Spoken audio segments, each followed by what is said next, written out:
We're officially recording. Move this to the side so you can see what the fuck I'm doing. All right, so do we need to take the labels off the bottles? No, I don't give a fuck. We're not sponsored. Lacking sponsorship. We should be paying people to hear us at this point. I'll give you a nickel. Take a listen. I was talking to somebody one day and they were like, why don't you call yourself a musician? I said, the only time I get paid is to stop. When I get paid to play, then I can call myself a musician. I haven't. In that case, I haven't been a musician in so long. Doesn't matter. You have a record out. A history. You have 2 records out, right? Two. Yeah. With Schnozzle.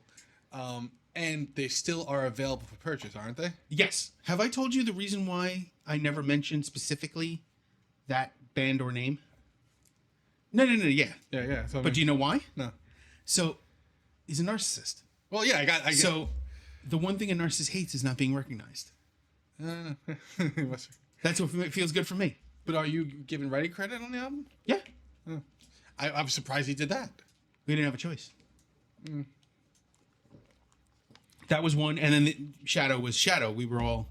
I wasn't mentioning titles in case you. Well, Shadow Demise. I'm on good terms with everyone. I didn't want to say anything negative about the previous bands by accident. So the irony with Shadow is that I was out of the band before the album came out, but I recorded everything. That's right, because it was Schnoz that came back in, right? No, actually, it was I can't remember the guy's name. I think it was an Asian dude named Adam. No, not Adam. I don't know. He owes me money. His kid owes me like $50. It's 20 years ago. Who cares? But that kid, and then Schnoz, and then oh man, and he wasn't Schnoz doing vocals and backing vocals? He was doing backing and bass, and then they got oh man, no, I feel bad. I forgot his name. He's an amazing bassist. You just edit this out. Nobody will know. No, but I like the guy. I actually like giving him credit. He's such an amazing bassist. You have a phone. Go look up Shout Out to My website. They're defunct, unfortunately. Fuck. That's a shame because I think stuff is so cheap now. You could have a website up for years and not have to worry about it, and you could still make money off of the album and stuff like that. Because that guy Graves is the vocalist too, right? Steve, yeah. Well, he was the vocalist. He left, and then Schnoz. Schnoz was the last vocalist. Oh, okay. Yeah. Who did really good.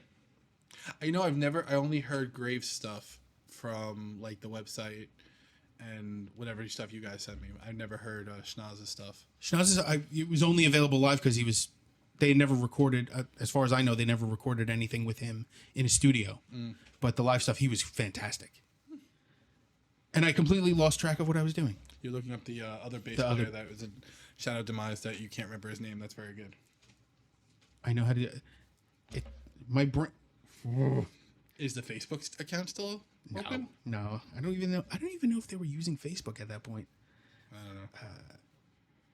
I think I looked up Shadow Demise once because I think I was curious if you were still in it. Brian Crean. Well, Brian, you're an excellent bass player. He's amazing. Dave had no recollection of your goddamn name, so wait, the next time you see him... I forget names. No, that's not... Weren't you there the day I fucking screamed in the street too close for comfort?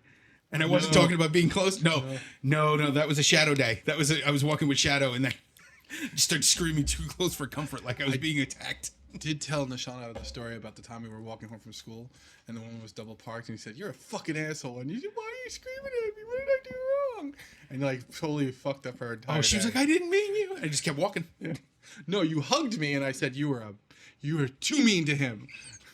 Sorry, you're one of the few people I'll allow to hug. Yeah, and it was actually a very good joke because it kept the thing going, and she was still like trying out the window, like, "I'm sorry." That was right up there with we were at Pedro's house, sitting on the 2-seater couch, you and me side by side, and his sister walks in and goes, "Oh, my friend Leia's coming." By the way, she sounds like Cartman. Yes, I remember. So she walks in, "Leia's coming," and I just turned and went, "Hold me." Then we got thrown out. Of course we did. Gee, I wonder Because we're assholes. By the way, this is Mike and Dave hit the stage. Mike is not here. He's having a procedure. Congratulations on that extra inch. In his place, Sean, my lifelong friend.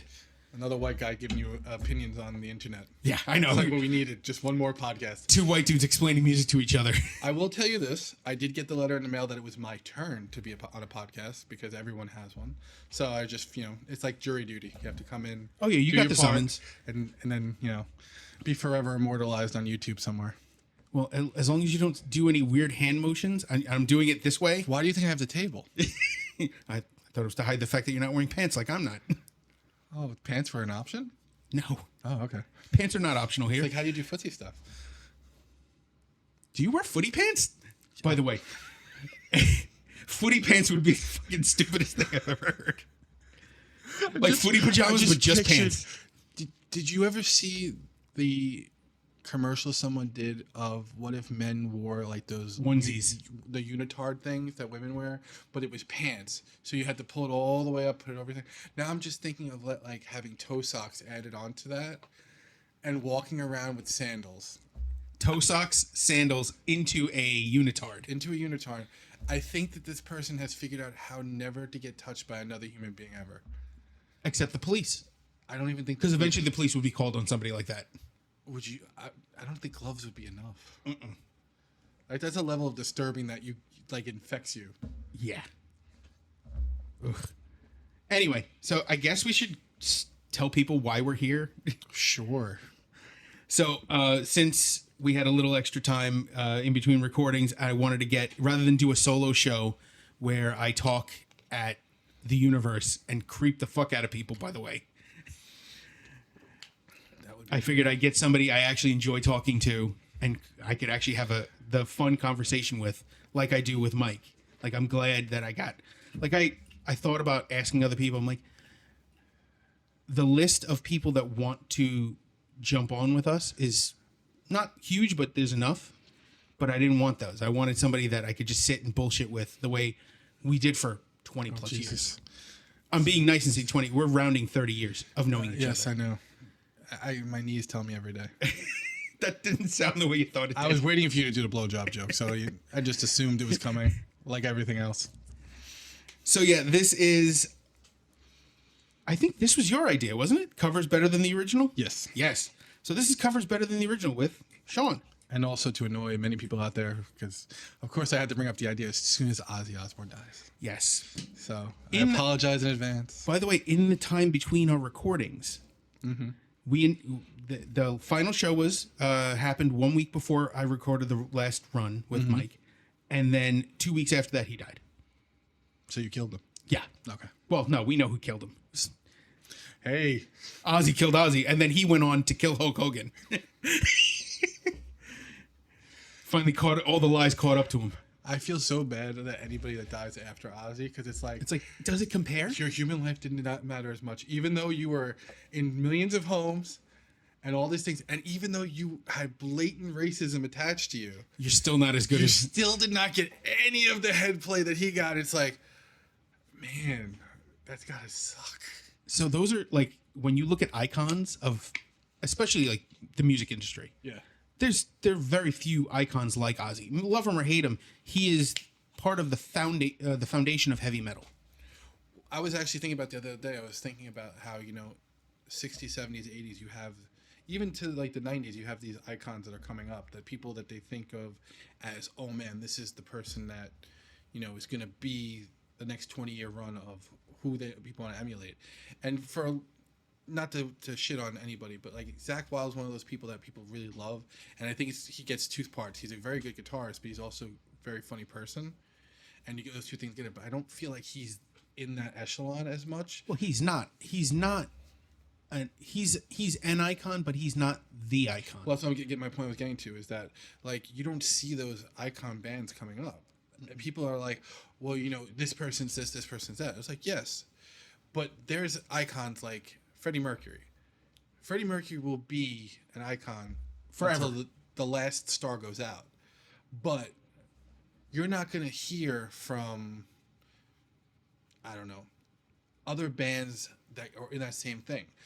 Especially like for a good example, what the hell is the name of that band? Steely Dan? Is it Steely Dan? The one named after a dildo? Yes. No, Money for Love. Oh, that's Mark Knopfler and Dire Straits. Dire Straits, sorry. Dire Straits is one of those bands that everybody knows. Mark is only now getting credit for a riff that he wrote in like 1985. 40 years ago. Yeah, that is a royal pain in the ass to play on guitar. It can only be fingerpicked. Yep. And it's like lazy fingerpick muting that does it. And he's showed people how to do it. And there's a live version where it's him playing and it's Eric Clapton. And after he starts the riff, Eric Clapton shakes his head. Because he knows He doesn't have it. that riff is going to be iconic. And the video is even iconic because it's like this weird claymation cartoon thing that doesn't make any sense. That was the first computer generated music video. And I say all this as a diatribe to get back to my point. You don't have these people coming up. Like, for lack of a better thing, let's go out of metal and go into like pop music. Madonna is still there, right? But the torch has been passed to Lady Gaga. Love her or hate her, I don't care what you have to say about it. But you see that. When you're in the realm of metal music right now, you have a handful of people you can say have reached a height close to like Metallica, right? And they're 20 years out still. And they're not anywhere near where Ozzy was and Black Sabbath. Oh, in any breath of the word. I love Lamb of God. I think Lamb of God does amazing work. But I do not think you're going to have anyone in that band reach the levels of like Ozzy. Same thing with like Slipknot. Slipknot has their own tour, their own everything. I would say they're, what, 10, 12 albums in? 13? Something like that. But also, they're 2000. Mm-hmm. We haven't named something that's 2010 that's reached that thing. There's been nothing new of that caliber. And I think there's two issues with that. That's one, how the record labels push things. And two, that we have so much information at our fingertips that anything that is good that is coming out is getting washed away too quickly because there's too many so things. much coming. And I love the idea of that because I would rather have an 80-year-old man come out with an album that is a phenomenal album and not miss out on something. But also I feel like there's too many cooks in the pot here that are diluting the ability for anybody to get anything. Like, I don't know if you've ever heard of a band called Enforced. No. They're on the third album, I want to say. Really great band. Very old school, like 80s, 90s metal. Little bit of like Floridian death metal in their riff setups a little bit, at least from my perspective. Love the band. Loved it so much, backed it on Bandcamp, got the album from Bandcamp, and then they got signed to Earache, I believe. Second album's out, did even better than the first album. Love the band. And I'm not one of those people that I have to listen to the band because nobody knows them. They're just that underground that I don't feel like they're going to get the play that they deserve. But they got success, and I'm very happy for them. And it's like really great albums. Of the 17 people that are listening, go pick up the album so they get 17 more fans. Enforced. So you had mentioned like the Florida death metal. Yeah. Now, you don't know this. Nobody knows this. We have a list coming of just Florida bands. It's one of those weird things. And it's not just death metal. There's a whole Florida there's a music scene there. And a weird one. It's like Seattle was like grunge. Mm-hmm. Florida is like death metal. There's even like a ska pocket. There's also a Florida power metal contingent. Yeah, I heard that too. But I have to say, I did not discover that myself. There's a YouTube channel that's name is like falling out of my head. They do reviews and stuff like that. And one of the guys that does reviews, he only listens to stuff that's underground. And he's got me into really stupid music, like noise music. But I love it because it's one of those things where I feel like it's like the lo-fi is for people who want to concentrate on music and like concentrate on work. I use that to concentrate on what I'm doing. That's your background. Yeah. And his name is... Oh my God. I'm not going to remember it. There is something about having a microphone in front of you that erases your memory. It's pull, man. It's bullshit. It's crazy, right? Thank God I have YouTube. But The magic of YouTube. here's the thing. I'm not going to remember the freaking name of the channel either. It's going to be like one of those things where I'm going to sit here and look at the phone for 45 minutes and not remember anything. Oh, we do that all the time, where nobody can remember anything. I had to look up Brian Creen's name by looking up who he knows. Like, I knew this person knew him, and I saw a name that jogged my memory. Oh my God, there's too much crap on here. I'm not going to think of it. Banger TV, thank God. Banger TV. Banger TV, and they were talking about Florida, and they have like a really great thing too. And the guy that I usually watch is named, yes, so even funny. He's got a new show called Unknown Metal. I'm not going to play the audio for it. Thank you. I'm trying to find his actual name. Dipping audio out of this is a pain in the balls. This is riveting. It's Just- this is not new material on this podcast. Mike and I do this all the time, where one of us is looking something up and the other one just forgets to talk. It's kind of common. But while you're doing that, I'm going to talk about the first song because you picked. I can't remember his name. He's a thin white guy from Canada, but he's very funny. Did you just describe the Canadians? Yeah. So your first song is Planet Caravan, covered by Pantera, originally Black Sabbath. Yep.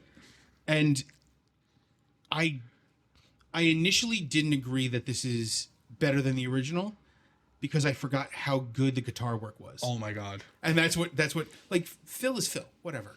It's No, so okay. So I know a lot of people have a problem with Phil. I understand that.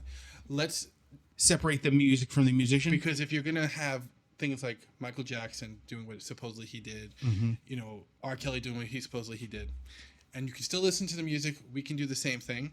I do not support white supremacists whatsoever. No, okay, if there's anyone who doesn't support white supremacy, it's you. Yeah, Even though you look Yes, unfortunately, I look like the quintessential either cop or white supremacist. I do not support them at all.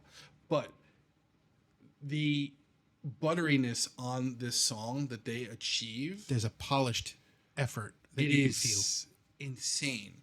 And we can give all the credit to the producer for doing whatever they did on the album to do it. There's no way you can't polish a turd that well. And that's the first thing. The second thing, this states you as an icon. If you can take someone's song who's so iconic and flip it And elevate it. and make it your own like that, even though it is so true to the original. It's very true to the original, but it changes one key aspect. The vocals are clear. Yes. The vocals on the original were not very clear. They had this warbly kind of shimmer to them that I never liked. And it's also the But I groove love the factor. song. They have like they groove into the riff as opposed to like Tony Iommi always says the same thing. He goes, it was a 3-piece band. I needed to make a wall of sound. Yep. Right? They're a 3-piece band, but they had that groove section to them that you see coming later in like the Sabbath albums where you get like a little bit of it going on, very much more in the veins of like, let's say, Creedence and stuff like that, who knew how to groove on stage. I'm saying, and once you hit the Dio stuff, there's so much more going on. Oh, yeah. On guitar. And even if you don't like the Dio stuff, you have to sit there and go, okay. Even let's go back to 2010 when then Black Sabbath released 13. That was 2012. Okay. It was right. They finished in 2013. Yeah. So that album even has like that butteriness to it that you Yes. don't see in maybe earlier albums where it feels more gelled, even if it's a later album, right?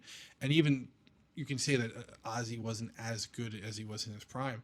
I feel like I couldn't tell as much difference between those albums, and it got me into, because I don't really care for post Ozzy Black Sabbath. Yeah. I can see the goodness and I can see the skills. It just never captured me. Sometimes I want to go down the road.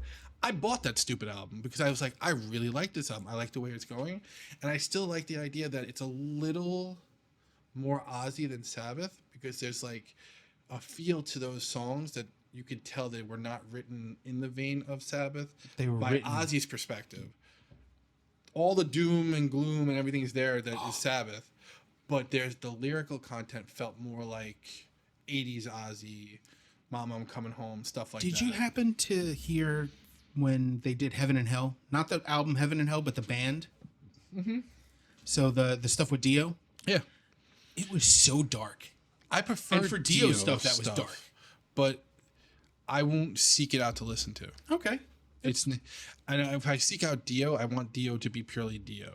I almost put a Dio song as a cover, like a cover of a Dio song on here, but I've used it before and I thought, it's more like it seemed like a joke when you first listened to it because it's Tenacious D covering Dio. Yeah, I like that. I feel like that's one of those things that you don't see an artist have like a sense of humor about. But it wasn't even, they didn't even do it funny. Like they changed the guitar solo to a flute solo, but it was taken seriously. It sounds. Well, I think that's what makes Tenacious D so good. Because they do it They with that take level it of... as if this is going to be a platinum record. And there's a comedian, I believe it was Monty Python, that said, the more absurd you can make something that's normal and you don't laugh about it, makes it 10 times funnier. And I feel like Jack Black and his partner have that in spades. Like, they know that you have to take the absurdity and just keep going with it. It's also like Keenan Peele and Bryan Cranston's one of those people. Yes. That take the absurdity. Timothy Oliphant. Yeah. All the like that almost serious, like, you know, you're in trouble and like they're not letting it go. That's when you know you're in like the rich comedy country in the situation. But yeah, I think the buttery factor, and it's a ridiculous term, so I apologize, but it's true. It's like you sit there and you're like, and I can't take credit for this.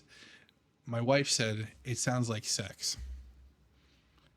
And that's what, if you really listen to the song, it sounds like It's the flow. it's the flow. I get that. And I was like, and as soon as she said it, I was like, oh, I can't unhear that now. But it's true. It's like one of those things where it's like you listen to Teddy Pendergrass not because he can sing well, because he's setting the mood. He's setting a tone. Very true. On the other side of that, the second song, Okay. Every Time We Touch by Electric Callboy. Now, I had to put this on here. It's a cover of a dance song. I don't know who originally did it. Okay. I don't care. It's just, this is so funny that they took this seriously.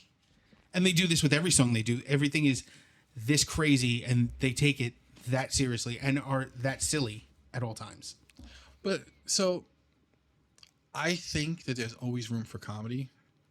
And that's why I like some of the things that you see, like Maiden do.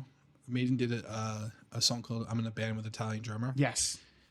And it's done well. Yeah.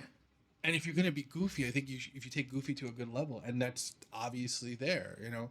And I think that dance music gets a bad rap, right? Because it's like, oh, it's the same thing, right?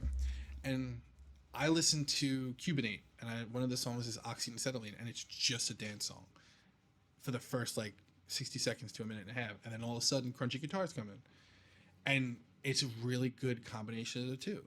And I think if you have a good thing, like I would love to see Devin Townsend do a dance album. I think that would be amazing. That would be, well, the argument there is that the way he applies himself to anything he does is dangerous because he does it so intently. But doesn't get any of the. I mean, he gets the awards. He doesn't get the praise he He deserves. doesn't get the praise he deserves, and I don't. And another thing, I don't care for his music. I really don't. It doesn't grab you. It doesn't grab me. I think it's like brain damage or something. The last song he released, I can't remember the name of it. It's the one everybody gets like glommed onto at the same time, and it's he performs it on stage by himself in a bunch of shows. I think he's amazing, and his vocals are astonishing. It's what he does with his voice. For like the guitar work is the guitar work. No, his guitar. It's great. You can't pull. I mean, even if going back to what was his other band called? Strapping Young Lad. Strapping Young Lad. Guitar work's amazing in that. But it wasn't the only thing to grab you. Like it wasn't the only feature of the band. It wasn't just an amazing guitarist. Yeah. It was a great band. Obviously, Gene Hoglan and their bassist was, I can't remember. Great. This is a dementia podcast. It really is. It's slow grade dementia. It was Hoglan and fuck it. I can't remember who it is. I've only remember Strapping Young Lad going, how do you commit to that hairstyle? Oh God, when there's no hair left. It's like, listen, dude, it looks like the skullet with shit locks stuck to his head in the middle of Arizona, and he just went with it. So, Mike and I have talked about it. We went to see a band called the Winery Dogs. It's the drummer from Dream Theater, The bassist from Everywhere is Billy Sheehan on bass, Okay. and Richie Kotzen on guitar. This was not part of the conversation. It was a great show, but whatever. 5 or 6 rows in front of us was the bassist from Twisted Sister.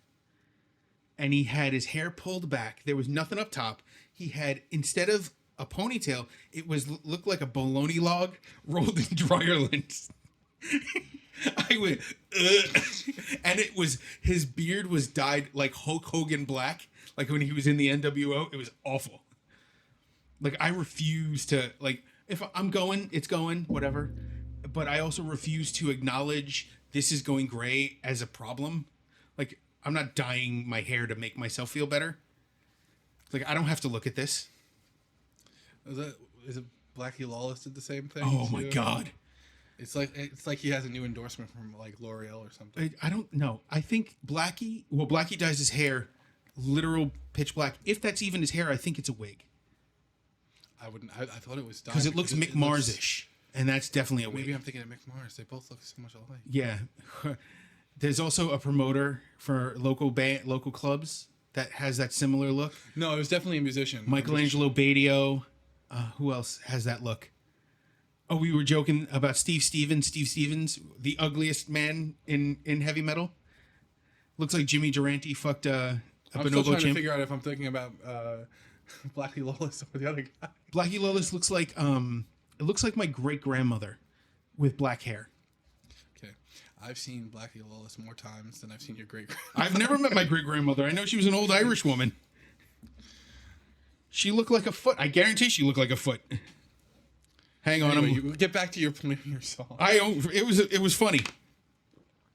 It's and this is why you come here for the grinding. Oh, for the truth. Oh yeah, no, I am thinking of it. You were thinking of Blackie Lawless? Mm-hmm. It's terrible. It's just the worst poofy, awful 80s hair in 2022. Well, last time I saw here's the reason why it's stuck in my head. Because he looks like a neighbor I had when I was younger who was a woman. Everybody knew a woman who looked like Blackie time Lawless I at one point. see her, especially now, because she's like in her 80s, it's like her, you know how like most people at a certain point, they no longer are part of society where they change their fashions or anything like that. So it's the same blue jeans, same shirt. They somehow figured out how to get Sears from 1984 to deliver. They get Lee bell-bottom jeans. Which you can't even get Levi denim anymore, but somehow they have brand new Lee bell-bottom jeans. And every time I see that person, because I don't see them often, I don't live around in Brooklyn anymore, I'll see like a picture come up on Facebook when I had Facebook. I'm like, ooh. It's like, did Blackie Lawless dye his hair blonde? What the hell's going on? You did. Ooh. Yeah, so the second song on this list, my first, was meant to be just kind of like the introduction to my sensibility of covers being better than the original, because it is better than the original. It's a great dance song, but they also took it, made it their own, and goofed with it, and still made it better. And then you had to go and do another Black Sabbath song. Yes, I felt bad about that, but I'm like, no. But you're not wrong, and that's the part. Like, these are not things we've never, literally, your songs on this list have never been listed. Maybe one. But the rest have not been listed on any of our lists ever. That's Super Not by 1000 Homo DJs. Yes, from the Nativity in Black album, which was a tribute to Black Sabbath.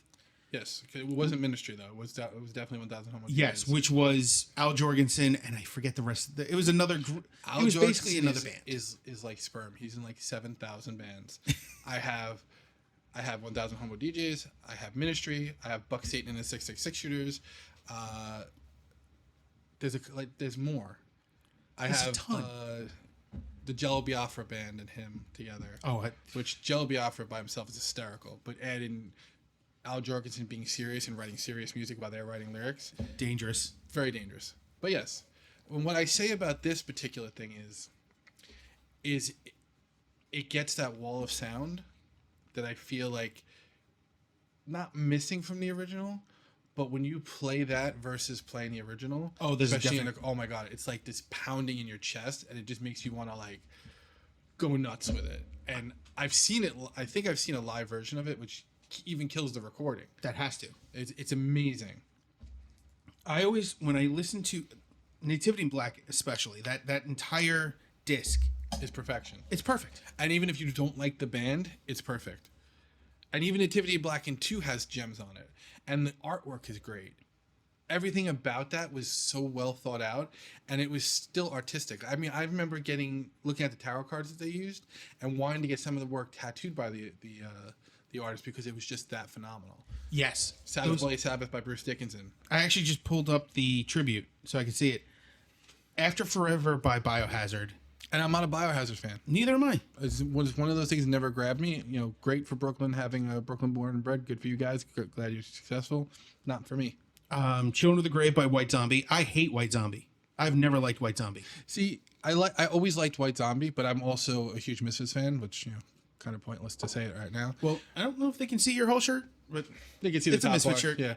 And the thing is you know that- how I feel about the Misfits. Yes. But I feel like White Zombie took it to the level that if the Misfits had actually gone on to, would have had like somewhat of a similar vein. I could agree with that. Yeah. And if they I enjoyed B horror movies, so that's like, you know, that was up my wheelhouse the entire time. But it doesn't sound like a White Zombie track.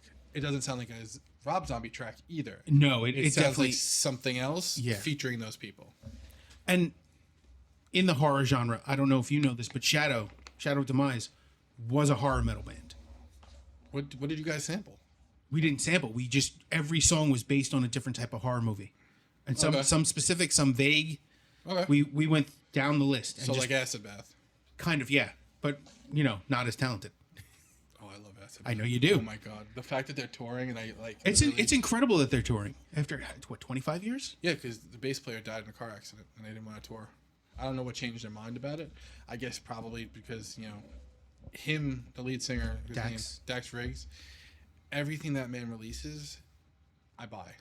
And I buy it from whatever source is giving the money directly to him. I've not missed any of the stuff that he's done.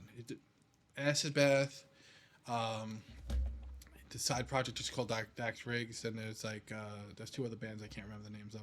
Elephant Men, and those everything is great. And the thing is that while you'd think, oh, these all sound the same because he's like the songwriter and all, there's the last one he released, the solo one, is so far away from the other stuff.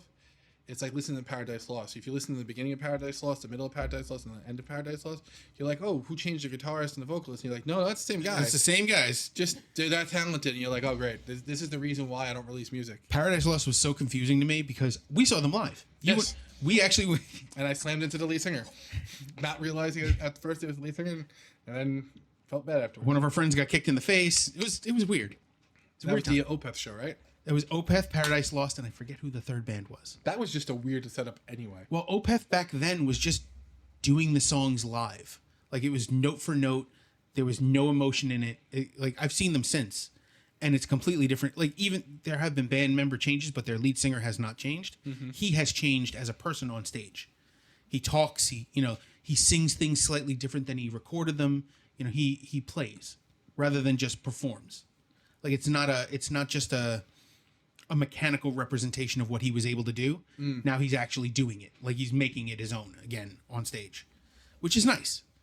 Actually, ironically, Jenny and I, her first concert was Opeth. Not the one we went to. No, it was much later. Yeah. It was 2015. I took her to her first concert. Oh. It was Opeth, Soilwork, and somebody else. Wow, I haven't heard It was really good. My cousin had come in from Puerto Rico, so we took him. It was also his first big concert in New York. Cool. It was at Terminal 5. It was awesome. But yeah, just the list of stuff on Nativity in Black. No, My only downside, I did not like Megadeth's version of Paranoid. yeah. I mean, it's a version. And Ozzy covering his own song, unnecessary. Iron Man, whatever. And I mean, they could have picked a better song. I would have rather hear Ozzy, was that late 90s? Yeah. Do changes because his voice is. Oh, I obviously would have loved to changed. hear that. It would have been a lot more interesting because I feel like he grew as a vocalist. And the big ones on this, Dickinson Yeah. doing Sabbath Bloody Sabbath, the Bullring Brummies, which was Halford and the rest of Black Sabbath. Was it Halford? I thought that was. Bullring is Halford. That's the wizard Yeah. covering the wizard. I thought the Butthole Surfers were on there too. Oh no, you're thinking of Ugly Kid Joe. Ugly Kid Joe. Thank That's you. NIB. Yeah. Yeah, That's a good version too. it is good. Like I said, the only one I don't love, and Sepultura doing "Symptom of the Universe" was also awesome. Yeah, but Sepultura back in the day doing anything Was amazing. pretty much the list. I was actually listening yesterday on my phone. Came on the 3 separate Sepultura songs at the same exact time, one after the other. It was Kiowas, Radha Mahara, and Roots Bloody Roots, and I was like, that was like the best 3 songs that could come on while I'm looking for parking, because parking in New York City sucks. Oh, it does. All right, the next one, and this is also me being a dick. "The Wind Beneath My Wings" by Sonata Arctica, which is a Bette Midler cover. My mom used to listen to Bette Midler so much. Bette Midler and Anne Murray. Oh God. So much so, and this is not even a joke, that in my tape deck, because I'm that old, I still had tapes, I somehow got a copy of the single for "Wind Beneath My Wings." I can't remember what was on the flip side, and an entire Anne Murray album. And I'm like, how the hell did this end up in my cassette thing? I hate "Wind Beneath My Wings." I am no joke. I think between the radio and my mother playing it, I've heard that song 3 million times. No joke. Oh, it's awful. It's absolutely awful. And anybody that can take a song with that visceral reaction and make me laugh at it. Did they do it? Yes, they did. I will say that I feel like that's the flipping point. If I can get to the point where I'd actually consider putting it into a regular rotation.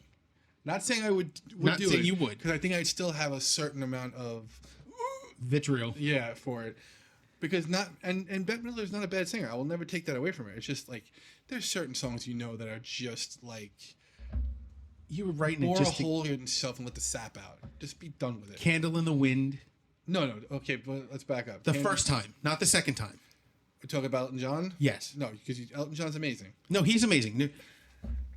2 of the best musicians to have ever lived are Elton John and Bernie Taupin, and one does not exist without the other. The other thing is, the more I learn about Princess Diana, the more that song is heartbreaking. Like I said, not the first time.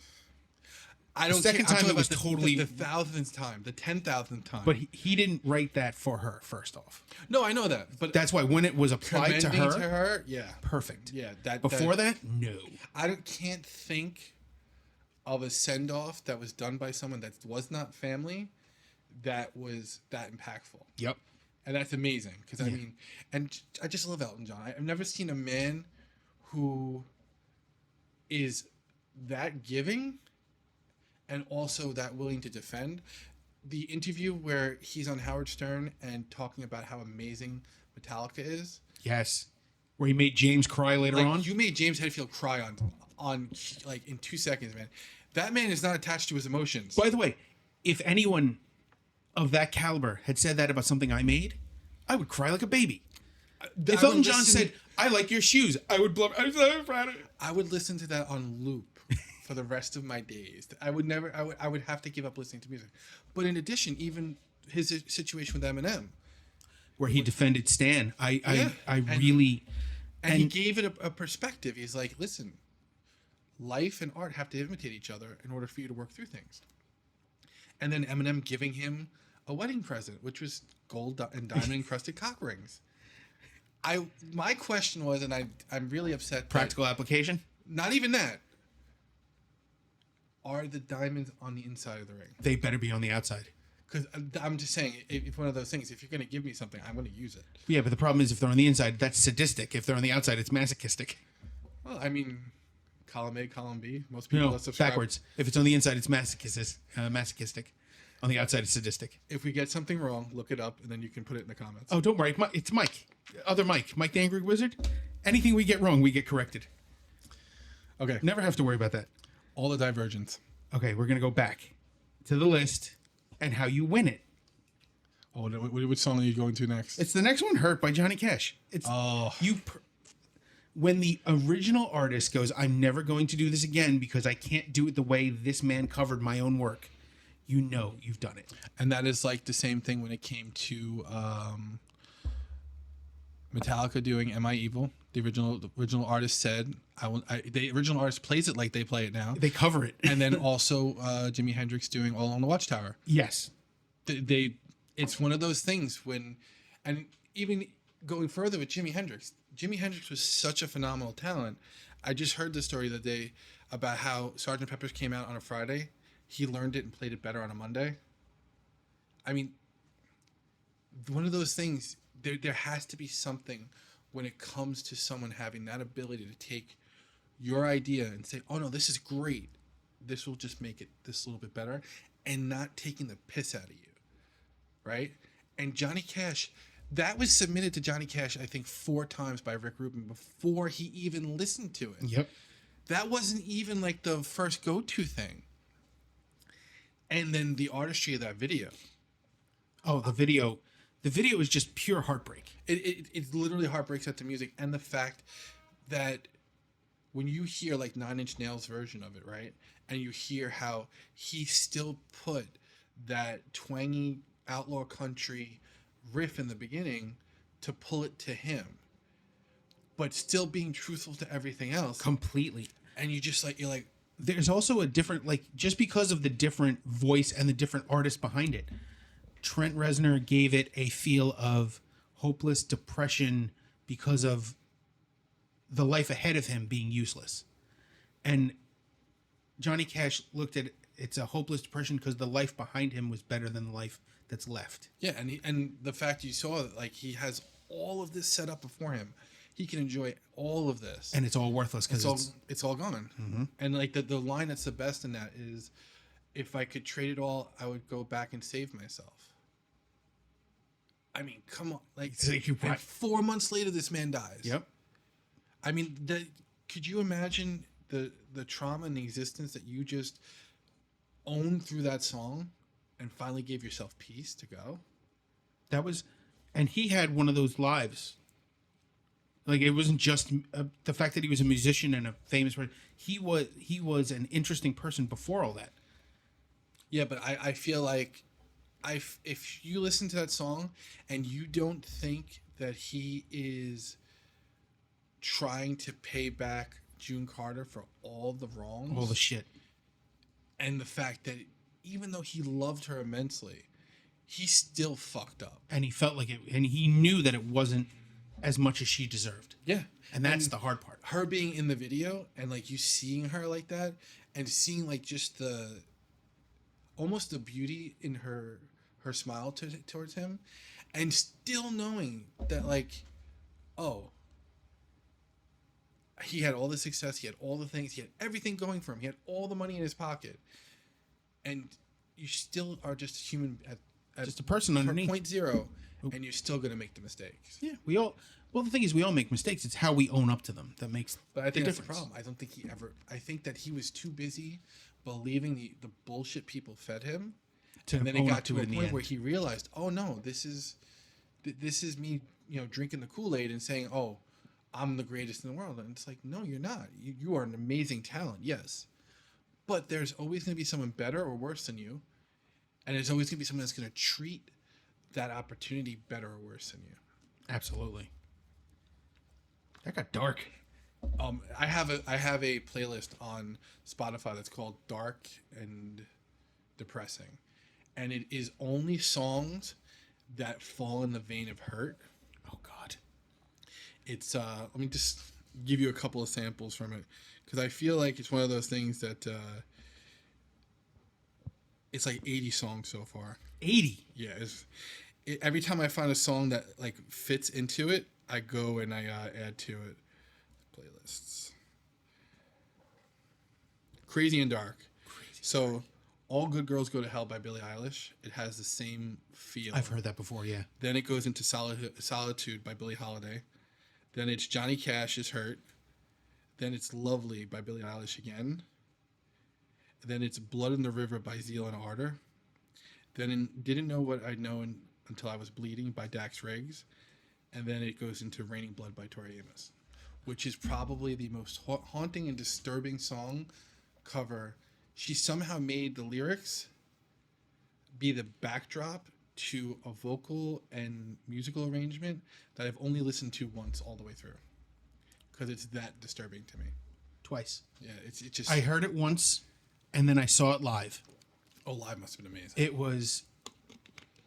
was visceral. Best way to describe it. Just I wasn't listening, I was experiencing something. And it felt exactly the way you thought it would. And that's what I love about Tori Amos, because there's tons of Tori Amos songs. Suede, not Venus's Boy. I think Venus's Boy is Bjork. Maybe I'm here. But there's a bunch of Tori Amos songs that you just listen to, and Fiona Apple, tons of female vocalists that are just like, you sit there and you're like, damn. But that one, and that's later in her career too. You're sitting there going, she doesn't have to do this. I would say that was in the 2000s. That was early 2000s. But I mean, that's already, you know, what is that? Pele is a Boy's, one of her albums. Boys with Pele. Yeah, thank you. And she's already past of having to be doing things to become famous. She's like, if she releases an album, people are going to buy it. Yeah. Same She was thing doing with it because she Bjork, wanted and to same do thing it. with Fiona Apple. And you just like, that's one of those things where, you know, she zigged when she should have zagged type of deal. And it caught me. And I was like, oh man, that's a badass thing. Same thing with Billie Eilish. People like, you know, they want to give her shit because she's young and stuff like that. But here's the deal. She's better than most people in the game. She doesn't cow down to other people. And she gives you shit that you, like the first time I heard it, I heard it as a Reels. I was like, oh my God, that is like depression set to music. Yep. And you sit there and like, if you get that from a 30-second clip, that's just talent. Yeah. And like, I said to my wife the other day, I was like, you know, I was sitting down listening to more rap music and stuff like that because of Sick Boy. Ren from Sick Boy, dude is a phenomenal talent. There's songs that I cannot listen to by him because the visceralness of what's happening in the song, you sit there and you go, oh, I can't deal with that. That's too much. But sometimes you just got to witness it. And I've gotten through a lot of his songs, and a lot of his songs are great. And you sit there and like, it's one of those things where I've always listened to some level of everything, right? But I've never gotten into a lot of, you know, in-depth stuff. And I'm realizing that I actually did, because I was sitting there going through like Ice Cube's catalog the other day and just playing stuff. I knew word for word for every single song. I was like, how the hell do I know this? Because it was part of your childhood in the background somewhere. Yeah. And it's great music. Have you seen the video? The guy sitting with O'Shea with Ice Cube's son, talking about today was a good day, and he goes, "Are you pissed off because this song's written about your mom?" No, but you know what I love about O'Shea and him is it's like carbon copy. Yeah. And I love the fact that he can do the face that everybody gets Ice Cube to do. And you sit there and it's just like, man, that's genetics, man. You Can't teach that. You can't go on Maury and be like, nope, that's not me. No, dude, that's your kid. Like that's your kid from across the street behind a cinder block wall. Like the attitude is even there. Yeah, he definitely has his dad's attitude. And good for him. Yeah. You know, he's a rich kid. No, well, maybe not a rich kid, but he's a kid that people are going to take advantage of and stuff. And he's doing for himself at least. Yeah. And he got it. We were joking about Jamie Lee Curtis before this. She's the original Nepo baby. She talks about it all the time, being a Nepo baby. Yeah, and she said there's nothing wrong with nepotism as long as you stand on your own feet when you're doing it. Yeah.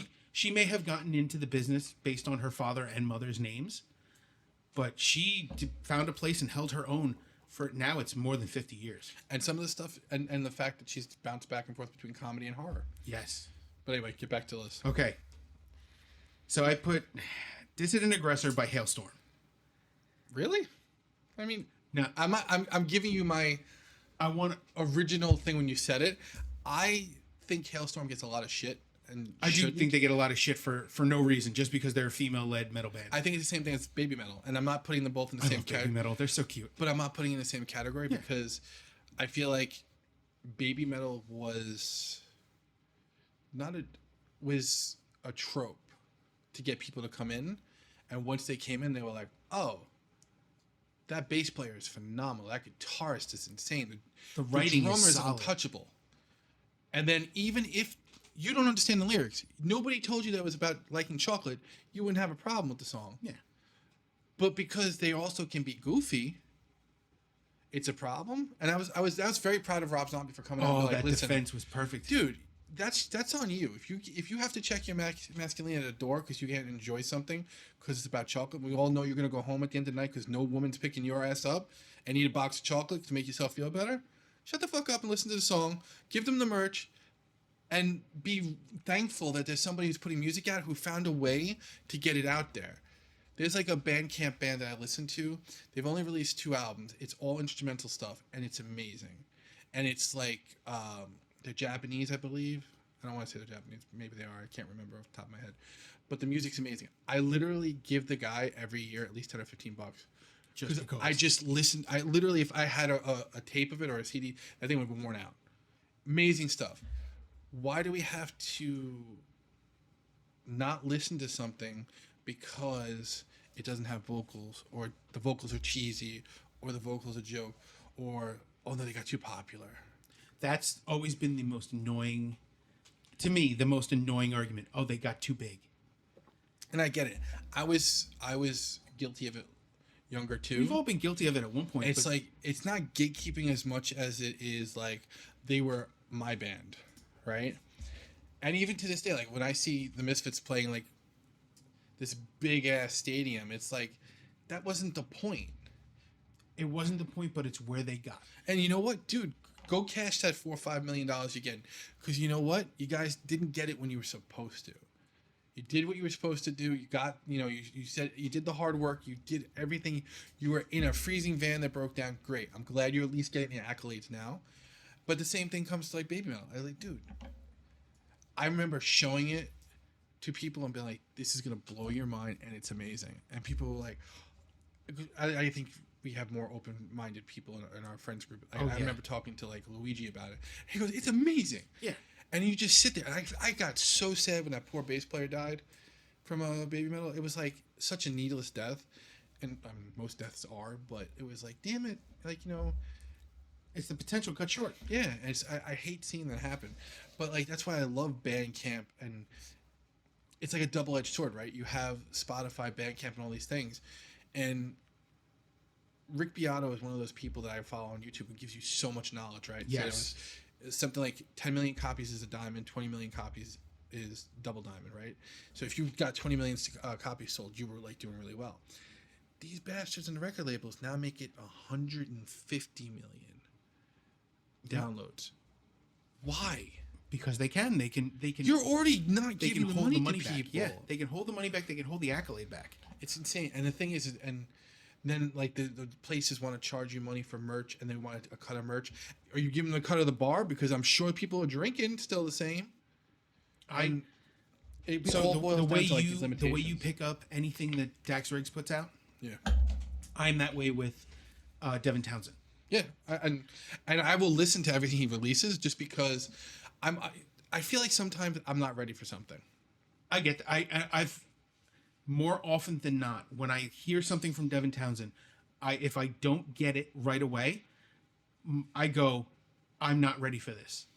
And I'll come back to it later. There's been a few bands that are few and far between. Like I tried that. I didn't care for the last 2 Iron Maiden album releases. I thought that they were just, and it wasn't like I was hoping for, Brave New World, Dance of Death Part 47. I love the fact that they evolve, but this didn't evolve into my land of taste. Right? It didn't touch your sensibilities. Yeah. So when I was sitting there and I'm listening to like certain bands, sometimes it's like with Clutch. I make the joke with Clutch that they have. You're also into Clutch on that level. Yeah, it's bad. I'm pretty sure that any new tour bus Clutch has gotten, I own the first like quarter. Like it says, for merch. Just for, dude. I have vinyls of Clutch. I have the box set of Clutch. They have the SGB section of the bus just for you. Just for me. Like I have my own. Me and my wife have our own little seats on the front of the bus. But that being said, sometimes when I think Clutch is going to go, one way, they go a different way, and sometimes I'm not on board with them. When Earth Rocker came out, I know that in my brain I was expecting the previous album, and what I like to see Clutch do is what they do is they go, okay, here's the album that we're experimenting on. Here's the polished album that we released. So you get the experimental, and then you get the great, like the perfect one, and then it's the next album is experimental It's a again, different experiment, and then it's yeah. the polished. And when you have like so many back-to-back amazing albums that a band has done in their first half of their catalog, and I'm talking about like a Shogun named Marcus to Subtle Hustle. Those are like worlds apart. There's almost like speak rapping on that album to like these blues groove metal pieces, right? And then you go to Earth Rocker, and it was like a little slower. They were listening to different things that were giving them like this setup, and you go, oh, I didn't understand that until the next album came out. And when the next album came out, I was like, oh, now I get it. And there's some things on Earth Rocker now that are 100% in regular airplay for me. And I go, oh, it's not always that you don't like something, it's that you're not prepared for it yet. Yep. That for me, that was the last 12-Foot Ninja album. Because their first EP, I wasn't into. And then Shuriken and then Outlier, they were right up my alley. They were amazing. Mm-hmm. But that was the experimental. We got it down. And then they did another album where they had it down pat. And then the next album, their last one, was a little more experimental. And it just didn't sit where... It didn't entirely sit where I was expecting it to go. Like, a couple of tracks really caught me, but nothing... Like, I can't even mention more than 2 songs off that, or 3 songs off that whole album that I know. No, that album's in my regular rotation, but I have a different view of it. I think of it as a Sound of Silence Part 2. It was never a fully functioned change of the guard in the sense of what it was supposed to be. I feel like it didn't make the crossover. Yeah, the first 4 tracks should have been on the Sound of Silence. It was just that it felt like those were B-sides that just didn't make the album. Mm. Then it was enough space, and then it felt like the rest of the album was just maybe slightly experimental, and then it was too much of focus on that video game that they were releasing with it in its entirety. Yeah, and I was like, you guys have this early 80s revisited Faith No More feel on your first couple of albums, where you take that and you run with it and you make a wholly different genre. You still may be math music, you still may be all these other things. I don't care about that, but the feel was that, especially with the vocalist, I felt like he pulled us in for that. But then I felt like he was out of it. Yeah, you could feel that he was... The dissension in the ranks was already there. Well, their bassist had already left. Yeah, let's get the album done. Let's get it out, And then, like, the new track he just released, it's like, I need more, but I feel like that was what should have happened then on that album. Yeah. And I think that's where it was going, but it never got there. It's sad, though. It is. Well, I mean, we never know. Maybe this version, after having to deal with losing every single member of the band and starting over, and even though he is like the heart and soul of the thing, in the sense of he came up with the signature guitar, he came up with the change ups, he came up with how to do this stuff. You gotta give credit where credit's due. Oh yeah, no, maybe this will be a nice transition, and maybe there was something gained from it. Like they say, there's no growth without pain. Yeah, no, it's unfortunate at times, but yeah, you can't get better without going through something. Yeah. Yeah, back to the original Hailstorm argument. Sorry, Jesus. No. So I love Judas Priest. Oh yeah. We usually end this with Hail Halford because we're weird. Yeah, I mean, Halford. Judas Priest is one of those bands that even if you go to the early albums do not sound like the late albums. No, and it's just a beautiful evolution. Well, they were a blues band in the beginning. They were a blues and rock band, and then they developed, and they somehow took the leather daddy German look and made it the regular metal outfit, and that is hilarious to me still. And yet, there's masculinity issues at every single show. But here's my question: before you go to the Hailstorm thing, what is your favorite Priest album? You're gonna be mad. No, I'm not. I don't know if you know what my favorite is. Because mine is Turbo. Mine's Sad Wings of Destiny. I love Sad Wings too, but that's a beautiful album. Here's the thing: can you name an album that doesn't have an amazing track on it? Even the new stuff without KK has amazing stuff. Yep. And I thought it was going to lose something because of like one less person songwriting. And you always feel like, you can't go home again type of thing. Yep. But no, I have to say consistently, Angel of Retribution. It felt like you came home again. It felt like you know that's like Thanksgiving dinner. You had it. It wasn't one of those things where it's like it was everything I expected. And I love Tim Owens. Yeah. And you remember I was super into it. Yeah. And I still love Tim Owens. I love KK's Priest. I love all the stuff he's done. But hearing Halford back and seeing him live back was like it. I get I call it the crown. This part of my head starts tingling. Yeah. That excitement. Just thinking about it gets that way. And it's that idea that this is who belongs there. Like, as much as I'd love to see KK back, and I love seeing him at the induction, seeing him with the band, it was beautiful. It works now. Their band, although not what it was, it still works. And it's sad that Glenn can't perform every night like he used to. But you know what? He's still there. It's just still, like Nickel McBrain can't perform anymore with Iron Maiden. Yeah. Because he's gotten to the point where he's like 72, 73 now. He had 2 strokes. Yeah. Jesus. Like, you know, and let him be. But he's still willing to give it some. Well, he does sideshows now. He just can't do a 2-year tour. Yeah. And I think, to be fair, it's way harder on him. He's the most physically active member of the band. Scott Travis from Judas Priest, too. Mm-hmm. He's the most physically active member of that band. But anyway, Hailstorm. You haven't said a word about Hailstorm. I know. This poor all-female band is getting eclipsed again by all the Sausage Fest. By the way, family member band. Yeah, okay. So, brother and sister. Lizzie Hale is an amazing singer. And it takes that level of ability to cover Halford's voice well. Mm-hmm. There are very few people who have covered Priest or Halford stuff that well. Like even Owens had to drop it down like almost 4 or 5 steps just to get into his vocal range. His falsettos are not nearly what Halford's was when he was doing it. Halford's aren't what they aren't now what they once were, but they're still pretty damn good.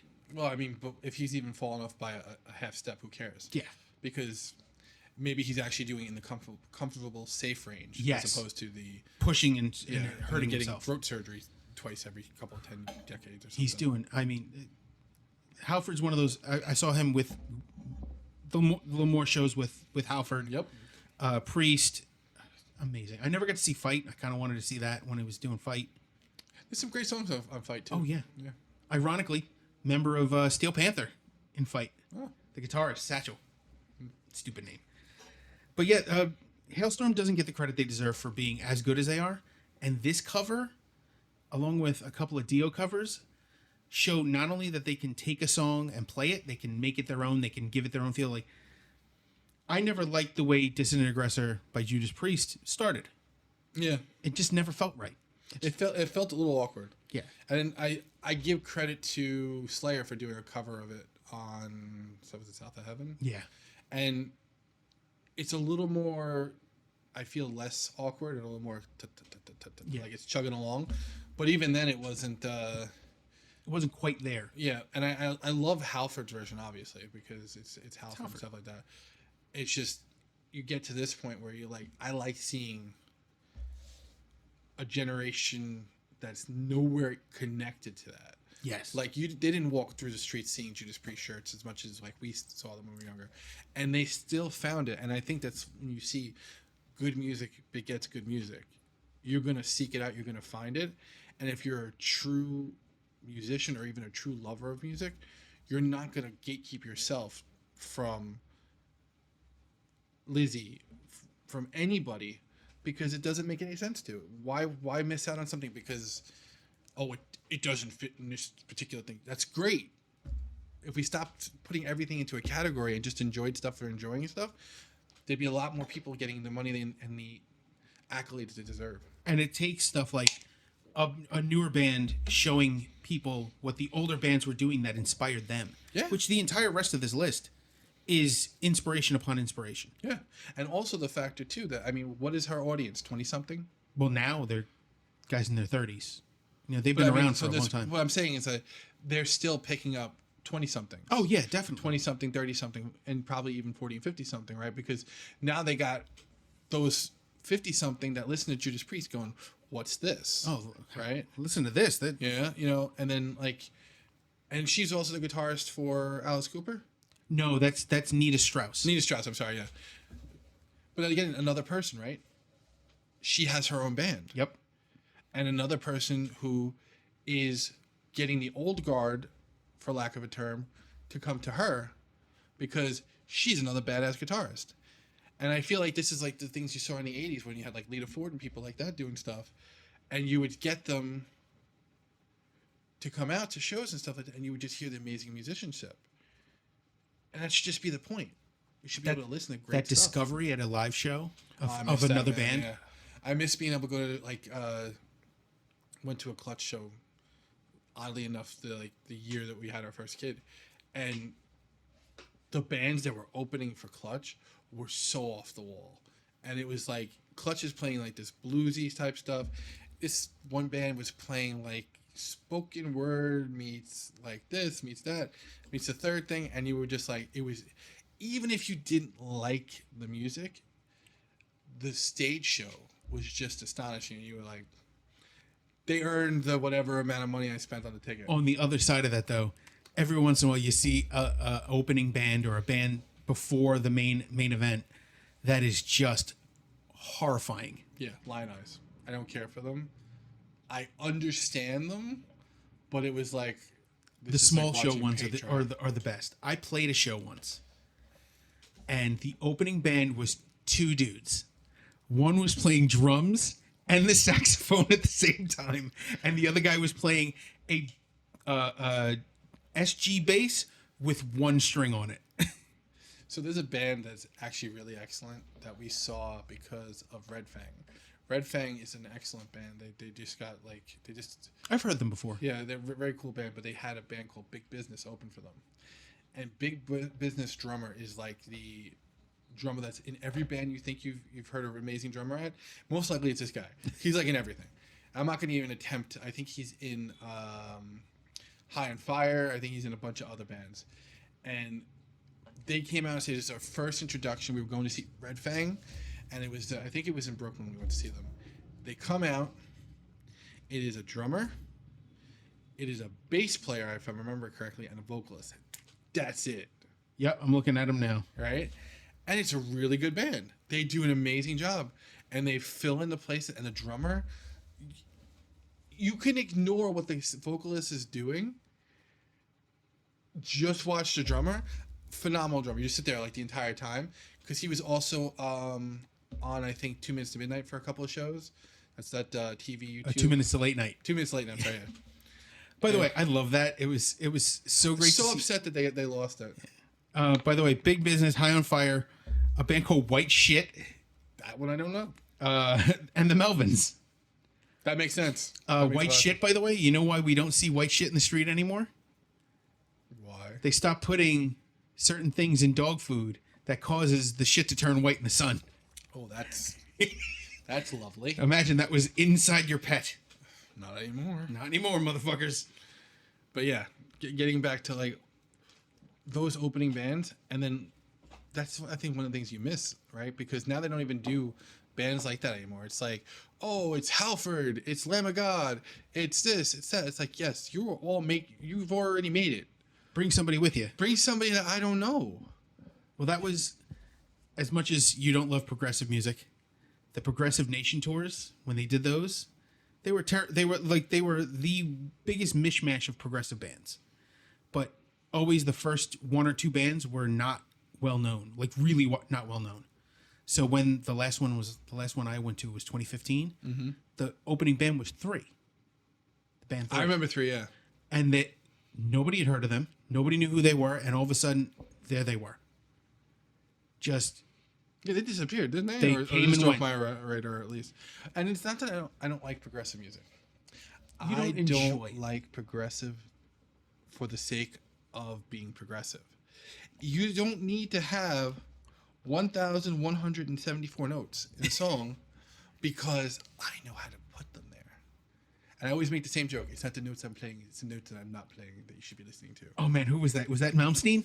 I think so. I can't remember. Speaking of a guy who doesn't know how to fucking But stop. even him, he's grown up. He's like, listen, he goes, yeah, I know what I was, but that's what I had to be. Yeah, the irony is he still is I am the band. He's still that guy. Because do you go to Malmsteen to see the drummer? No, but there have been more often than not members of his band that I enjoy more than him. Which is fine. But I could also put a tour on tomorrow where the drums are recorded, the bass is recorded, and the vocals are overdubbed, and it's just him playing live, and people will buy tickets to it. Michelangelo Badio does that. Okay, fine. But He does his, it's backing tracks and just him on stage. But 12 Foot Ninja is considered progressive, Yes. right? Animals as Leaders are considered progressive. Yes. Very much so. But it's done well. Yes. Well, I always saw so the other bands on that show were like Opeth and Between the Buried and Me. I don't like Between the Buried and Me. But again, going back to Opeth, right? Like Opeth is not in my wheelhouse, but I can listen to them and not be like, oh crap, like why do we need? Well, they've changed so much over the last 20 years, just the last 20, and they've been around for longer than that. But in the last 20, they've gone from black metal to more of a progressive style, more to a bluesy style, back to progressive, and they're just kind of playing what they want to play. Yeah, but let's take that out of the loop, like Meshuggah, right? I have tried hard to get into it. I didn't know what you were going to say. I literally made myself listen to an entire album because I'm listening to, I think it was Bill Burr and another comedian talk about, like, we were at the show and he's just like, he's a machine. The drummer's a machine. And it's very impressive. It's amazing. And he's like, yeah, my friend's telling me that it's in 810, that it's in 1432, that it's in 106 point. It's like, I didn't go to the museum and say, well, what kind of oil paint did they use? What brush was it? What hair? Was it mohair? So my argument for that is Tool. So here's the thing, So right? I love Tool, but I don't try to count Tool. Okay, let's back Tool up. There's a band that is a direct ripoff of Tool, and I'm not going to say their name, but literally I and my wife have sat down and gone through. Are they douchebags? Is that what you don't want to say? No. the name? No, I don't want to say them because I don't want to belittle them because they're still their own band. Okay. I thought you meant like they were shitty. No, it is like note for note for it, but it's like if I want to listen to something like Tool, I'll just listen to Tool. I'll listen to them. No, I'll listen to them. Oh. Because I feel it like I always thought there was a certain level of arrogance with Tool, and I'm realizing that was my bowl, not their bowl. And I've actually enjoyed seeing the interviews with like Rick Beato and them and playing stuff. I still don't care about their music. Yeah, you don't have to. That's the great part, dude. I tried because it was like you hear the bass riffs for like a bunch of songs, and you're like, wow, this is really cool. And then it's like, oh my god, it's like, but there's so much going on. It's like, so I always say if you want a math experience, it's Tool. If you want a rock experience, it's Perfect Circle. So yeah, so again, but it's still progressive. It's not, it all has that touch to right? it. And I feel like, and even that's on the heavier and simpler side of progressive. But you know what my problem is sometimes? It's not. It's like, I was listening to an interview, and if I get this wrong, I apologize. It was either the drummer or Maynard talking about it, and it was Maynard talking about it. And it was talking about how to count for Tool. Yes, right. And that was with Rick Beato again. But he was talking about, he goes, I don't count anymore. He goes, I just wait for the drummer to point to me, and that's when I come in and I know it's what I'm good at. And then once the song becomes regular, I naturally have the feeling for what the lyrics go for it, right? And I'm like, but why? Like, it doesn't have to be that complicated. Your drummer is that good. And I get it. That's how he plays. That's not like, he's not one of those people that's sitting there going, okay, we can only play at 148 beats per minute, and it only can be in like a polka that is set into 4/8 time signature that will change time signature 16 times, and then it will be 7.5 minutes long, And that's the only way that's the thumbprint for our record now. That's how we're going to do this entire record. When it has a fingerprint, it becomes a problem. Yeah, and it's one of those things where Tool, I can say with all certainty, it doesn't have that. Perfect Circle doesn't have that. But like, there's bands out there, and Dream Theater is one of them. It's like, these are the rules. Well, you will. The problem is they all met in music school. Okay, but they're very much by the book. A lot of their stuff is not. It some of it's experimental sounding, but mostly because their keyboardist is experimenting. But again, it comes to underneath. There's pretty much it's that attitude that's underneath. Yeah, I get what you're saying. It's that thing, and I feel like I have my own problem with progressive music because even if there's like a really great progressive band, it's still like, dude, you don't have to do so much. It's like guitar solos. I love guitar solos, but there are people that do it very, very well. And then there are people that are like, oh my God, you need to just. I always look at it, especially with guitars. It's a huge thing. I like guitar solos that sing, longer notes, more feel. And one of my favorite guitarists is Steve Vai. Those sound like they go against each other because he's known for being because it's more noodly. But he has a few solos that are just these long drawn out notes, a few flourishes. The rest of the song might be complicated or whatever, but then these solos are just these long pieces, these singing notes. You know, he has a sustainer specifically to hold a note while able to play one or two more, not trying to be the focus of the song, just making the song what it is. Is he guilty of all the other stuff? Absolutely. But all the guys who the band is their name have that moment. Same idea, but like Frank Zappa and Dweezil Zappa, right? Frank Zappa feels like we have to do so outside the box that the box, by the time you see the box, it's got 97 sides. There's only an inch by inch space to put something in, and that's what we're going to present to you. But then Dweezil Zappa's like, listen, my dad was weird. Great. But here's what I can do. And he makes it, the best way I can put it is approachable. He does make things a little more approachable, but I did like that Zappa was able to take, he would look at a genre and say, yeah, that's fun. Now I want to make it weird. But his goal wasn't to be serious. It was to be weird. I see, and I understand that like as later in life thing, but I still feel like this is. Oh, at the time when I first heard it, I didn't get it. I made this for only people who went to Juilliard. Dweezil Zapp is like, I went to Juilliard. I'm going to make the music that I'm going to enjoy, but I'm approachable. I see. I'm digestible. This is like hardtack. This is the candy bar at the corner store. I do have a dumb question. When you look at, like, how do I put it? When you look at bands, your favorite bands, do you see that the musicians are a little more classically trained or a little more self-taught? It depends. It's across the board. It's weird. So like Iron Maiden, they were trained from very young. Black Sabbath, trained from very young. It's part of schooling. But then I'll listen to like the Misfits. That's not training. That's dropping a guitar down a flight of stairs and setting it to a beat, right? I mean, I can be on both sides of it. Black Flag, love Black Flag.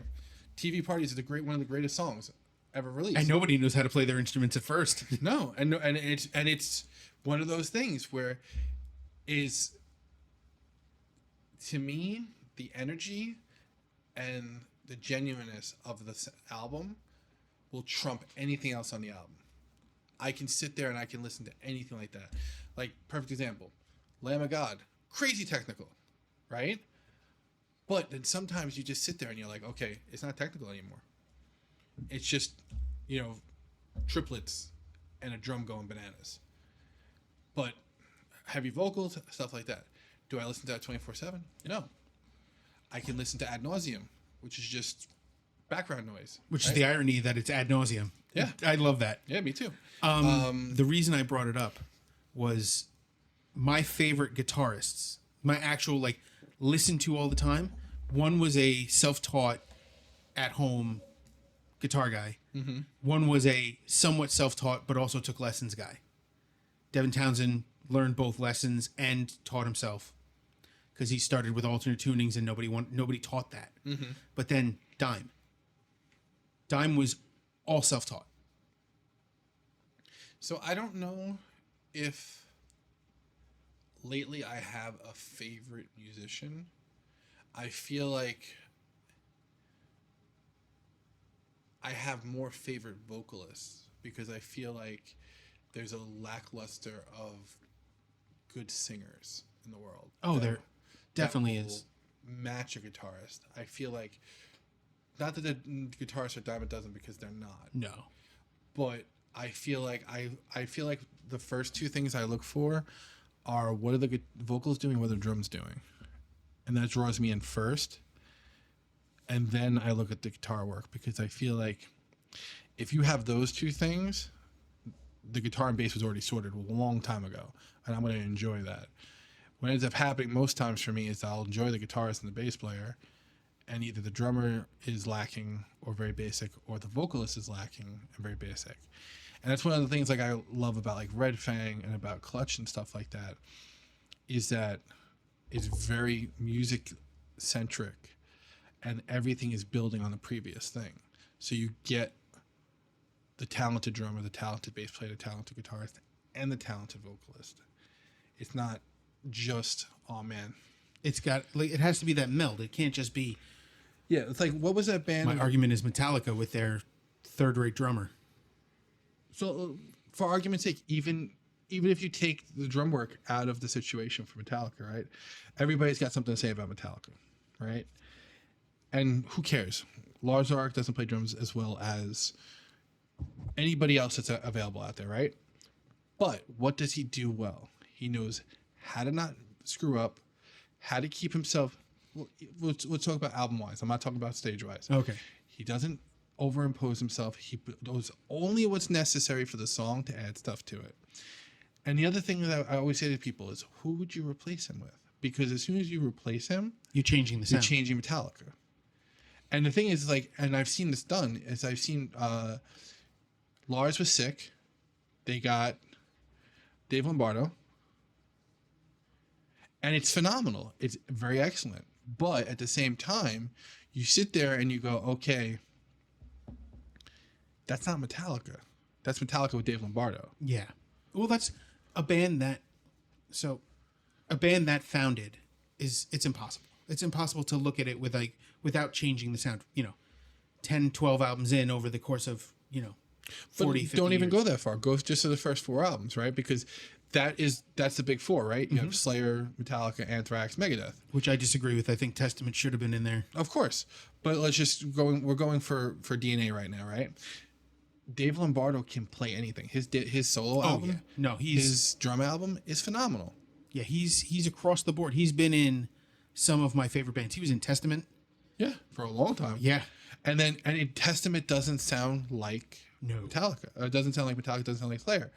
But when he was in the Metallica thing, it is so apparent that is not. And that's what takes me out of it, because it's like I'm waiting for the ta-da-da-da-ta-da-da-ta-da-da-ta, and it's like, oh wait, no, this is levels. He's matching the skill set of who he's working with. Yep. That being said, giving the devil his due, you love him, you hate Lars. He's the reason why metal is still in the forefront. Whether you like the new Metallica albums, you cannot argue this. I can agree with that. You can't argue it, because you're having 12-year-olds and 10-year-olds buying Metallica albums, which in turn, and it makes me really happy to say this, buy Megadeth albums, which in turn buy Slayer albums, which in turn buy this. And it's one of those things that's very evident. You pay it forward, right? Whatever you want to say about Metallica selling out, I've said all the things that I don't care for this, I care for that, whatever it is, right? They donate money that they don't have to. Mm-hmm. They're cool with their fans. They do meet and greets. They do Make-A-Wish. I believe they did Make-A-Wish a couple of times. Yes. Imagine you're sick in bed and they send Lars. I would be mad. Already dying. Anyway, but Lars was the reason why metal is still at the forefront. And I think if you strip away the situation, he still made Death Magnetic a multi-selling album. Yes. Okay? But he also made Some Kind of Monster. But here's the thing, right? What was that? I forget what the name of that shit album was called. S&M? No. S&M was a different thing. The symphony stuff. Yeah, but a point again, another point, right? And what happens, right? Lulu, and what was the other one?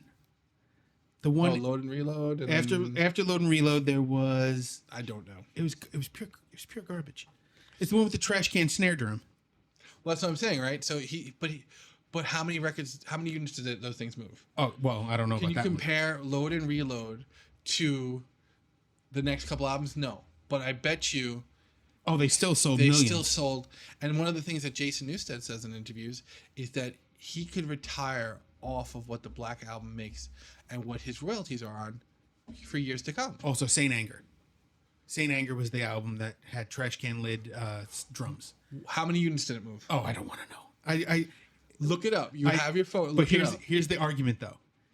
I was given that album for free at Generation Records. I wasn't taking it for free, but I said, "Do I have to take it?" And the guy's like, "It's free." But okay, so I'm knocking. It's like knocking.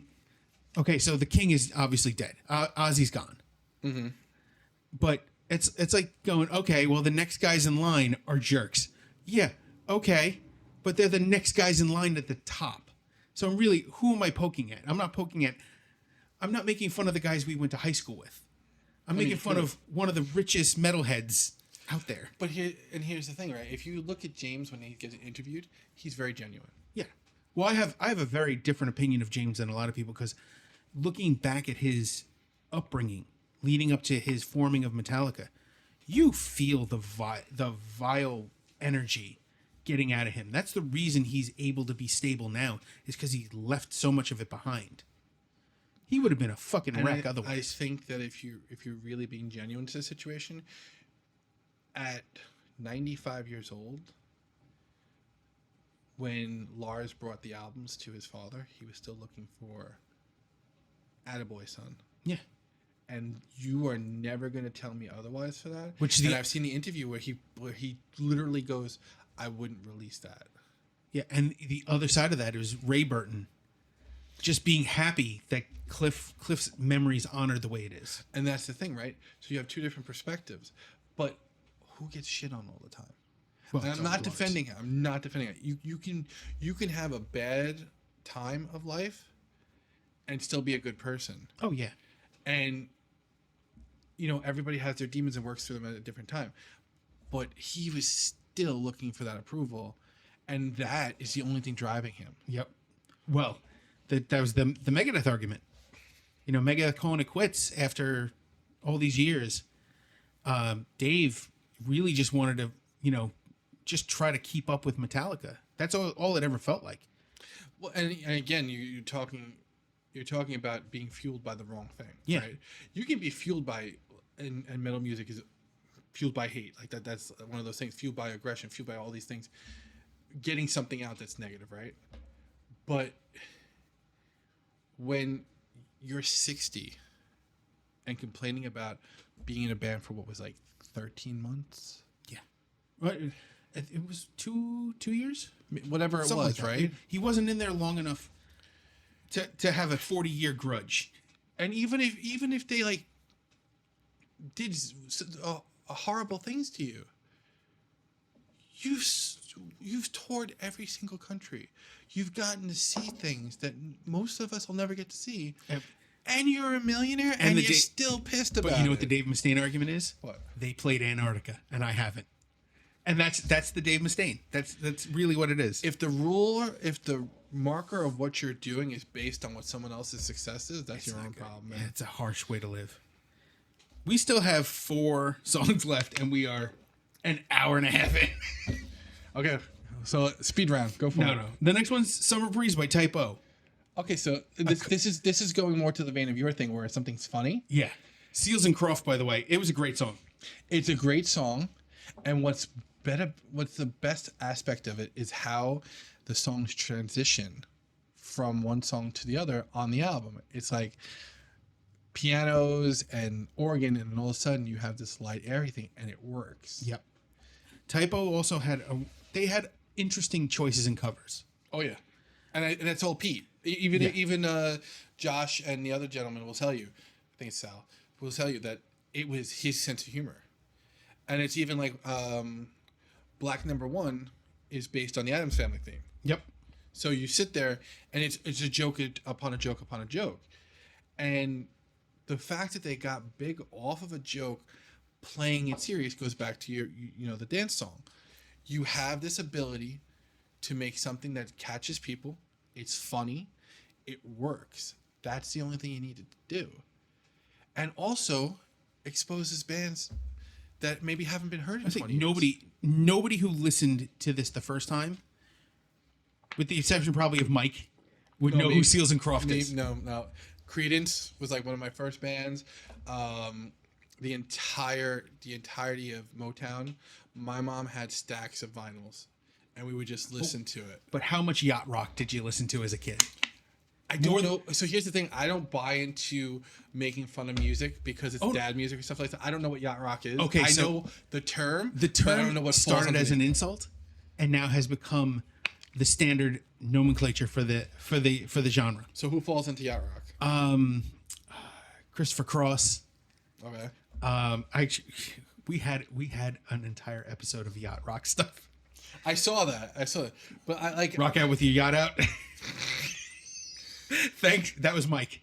That was a 3-person catastrophe. Oh man, I gotta find it. Terrible. No. We've been doing this too long. I have so many. What are the, like is Bob Seger yacht rock? I don't consider him, and that's actually a little further in the list. I don't consider him yacht rock. He's more just straight up rock and roll. Okay. Seals and Croft, Jimmy Buffett, that kind of stuff. Oh, okay. Yeah, it's a like it said. It's a name for something, but it isn't an insult. I mean, I feel like this categorization is the killer of everything. Like, I need to know the genus and family of a tree. I don't need to know the genus and family of a band. Like, you get to this point where there's a guy named Mark Popner, can never pronounce his last name. Brilliant book writer for specifically music genres, and I think he's been doing things like metal. Martin Popoff, that's what his name, Martin Popoff, and I really like his books. I have a couple of books I'm like staging to read from him, and what I like about him is it's metal. It's not. Well, today we're going to do yacht rock, and why it's yacht rock. It's just the entire. It's the entirety of spectrum of it. And I think that's all you need. We're listening to metal music today. We're listening to Motown tomorrow. We're going to listen to 70s R&B. We're going to listen to this. We're going to listen to that. Great. We don't need to have it to the point where it's like, well, this music was only played between 1978 and 1979. It is this version, this version, this version. And the reason why it's like this, it's like, do we need to have the DNA sample of the person who wrote the stupid shit to tell us that it's their fucking music? Like, just enjoy the goddamn music. All this subcategories, like, I get a headache on Wikipedia. There's like 19 levels. It's like Kill Switch Engage. What is it now? What are they? Metal? They're not metal. They're what the hell are they called? Are they post-hardcore? What? It's like post-hardcore, something else, and then it's like, and then on top of it, dad music because of their age. I love. Have you seen the dad rock compilation disc? No, I haven't. It was a joke, like, what's on this, like Aerosmith and AC/DC, and it's like Kill Switch and Lamb of God, and the guy's like, "Are we old?" Here's the deal. I came up with the funniest thing I think I've ever thought of, and it is a battle vest for us old guys, and it's a cardigan. You take a cardigan. This is trademarked. No one sell it. I'm doing it myself. You take all the patches, like a Mr. Rogers a sweater? Mr. Rogers cardigan. On the elbows will be diamond head because they're diamond shaped for the elbows. They're only allowed to be diamond head on the elbows. Okay, they have 2 pockets in the front, so you can put nice little patches there. We got a place to put our medicine for our, our aches and pains. Right, it keeps us warm when we get chilly on the outside. That spring crisp that we can't handle anymore. Or that one day in the summer where it gets down to 60, and all of a sudden you get the shivers. Yeah, and like literally your bones start to rattle. And the thing is, it can't be a cable one. It has to be flat, so you're not ruining the artistry of cables. You can't cover the cables, and you can't have the patches be concave. Yes, and the patches are only allowed to be glued on because of arthritis. We can no longer sell. You know, I gave you a patch today. Yes, and what is it? It's your nickname. Yes, but what is it? It's Fubar. Velcro. It's Velcro. Well, that's with design. My backpack is covered in patches. Yeah, and how many of them Velcro? 100% of them. There's no chance of me sewing shit. And here's the thing: I know how to sew, and the first thing I did was on Amazon. I went, how to glue on patches, and I bought the glue that makes it like industrial strength. You'll never remove this patch. The leather will dissolve before the patch falls off. So I've had the last 4 days have been this level of dread for me. Wow. Not leading up to this. What you're telling me now? No. So at home, I pulled one of my basses out of the bag. Okay. Plugged it in, started to play it. It sounded like shit. Not just because I was playing it. I was gonna go for the joke, but I'm like, no, he's self-deprecating. He'll take care of it. I got it. Don't worry, I can I'm on lay it. back for this part. Brian wasn't there to play it. It definitely sounded like ass. So Is Brian one of the people that actually download this so he can? No, actually I don't think so. People can be like, "Hey, Brian, I you're don't getting have to blasted on." I don't have to sing his praises for him to hear it. I'm singing his praises because he's amazing. But I go to play this. It sounds like ass. I check the cable. The cable's fine. I check another bass. It's not. It's the bass. Okay. So I unplug it. I unscrew the knobs. Mm-hmm. They take the whole panel off, and there it is. The ground wire is completely separated. Okay. So. Yeah, great. My soldering iron is buried under a pile of my toolbox, which is covered All by the double stuff. black cases, you still have those? Yep. Okay. Yeah, but it's now taller than my son. It's just stacks upon stacks of cases. So it's in there, and it's great. I can't get to it, and I'm dreading it because I also need to wear reading glasses to use the soldering iron because I'm old and fucking blind. It's gonna be sitting there like Mr. Wizard, shaking. By the way, I shake. I wanted because I have to nerve damage. When I wanted to do the battle vest for old men, I wanted to do it as on Etsy as Over the Hill, but Over the Hill already exists as a marketing thing that happened in the 80s and 90s because one of the jokes was over the hill better than being buried underneath it. I wanted to have that as the thing, and I even got like a tagline. It was like dad bod. There was a whole bunch of things, and then battle vest to keep you warm on those cold nights. It sucks getting old. All right, we still have more to do on this list. Let's go to the next one. Diamonds and Rust by Judas Priest. I had to put it on there because it's a Joni Mitchell cover, and who knew? Growing up, I thought this was theirs until somebody. I think it was watching The Sopranos, and I heard it. I'm like, who's covering Judas Priest? And I looked it up, and I'm like, oh, I'm stupid. No, but but now you have Joni Mitchell as somebody that's in your category. Is it Joni Mitchell or Joan Baez? Joan Baez. Okay, It's Joan Baez. I'm stupid. but I'm saying is I went along with you, so you have now another artist of music to listen to, the catalog to listen to. Like the Yardbirds. I started listening to Yardbirds because of someone else covering it. Or what's that song by? What's it called? There's a song that's really popular right now. It's one of the female pop artists that did a cover of it. Something Witch. And it turned out that she did a cover of it, and it's a cover from the 90s that was a cover from the 60s. And it's a completely when you listen to the original It's a 60s completely song, different song. it's like a creepy Oh, it's the same version. I Put a Spell on You. kind of like that Where vein. it started out super racist and got all the way back around. Yeah. But then her version is like this song of being like lost in love. And it's like, how the hell did you get cool Interpretations are and interesting. now I have 4 songs that are in my rotation. Yeah. Which is great. What's the next one? Am I Evil by Metallica. Oh yeah, we touched upon that. But again, same idea. And this is where it's circularly inspired because Diamond Head inspired them. They did so well with it, they inspired Diamond Head to cover it and start covering some of their other songs in Metallica style. Yeah, and a time signature. But it's one of those things where you sit there and you go, okay, this is the reason why art, especially sampling, should be allowed. Oh, yeah. You get someone, they're like, there's too many people suing things. Rick Beato's getting sued. I keep bringing up Rick Beato. He's coming close to having his channel removed. Yeah, he's going to be like over my nothing. best friend after this. He's got 3 strikes by I think it's Paramount Music. Universal. Universal Music for UMG. stupid things. Yep.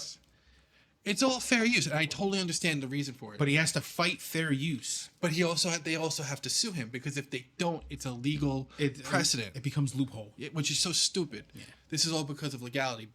But a point still, you got these songs like the little ginger boy, I can't remember his name, Shape of You, right? Oh, he got Ed Sheeran? Ed Sheeran got sued, right? And his defense is, every single song that you have love right now that's popular, I'm going to play with EADGB. I'm going to go up here, and he does it live on 2 different talk shows, and goes from his song to someone else's song, to someone else's song, to someone else's song. Why? Because you have these record executives who are sitting there going, oh, Ed Sheeran's album sold really good. Let's keep it in the same tone so we get people drawn in thinking it's an Ed Sheeran song, but that by the time they realize that they're already listening to the song, and they got another Ed Sheeran song, great. They liked Ed Sheeran, they're going to like this one too. There was a band, like it was a comedy band called Axis of Awesome. I remember them, yeah. And they just did this thing. You could take the same 4 chords, I forget which chords they are, and put together every pop song in the last 50 years. Yeah. And they went from, I think it was from Let It Be all the way up to like Lady Gaga. But here's the flip side to that coin, right? If you go back into the 70s and 80s and you listen to like R&B and stuff like that, there's things that are happening that, again, Rick Beato touched about it. It's like there's the most complicated pop song ever written.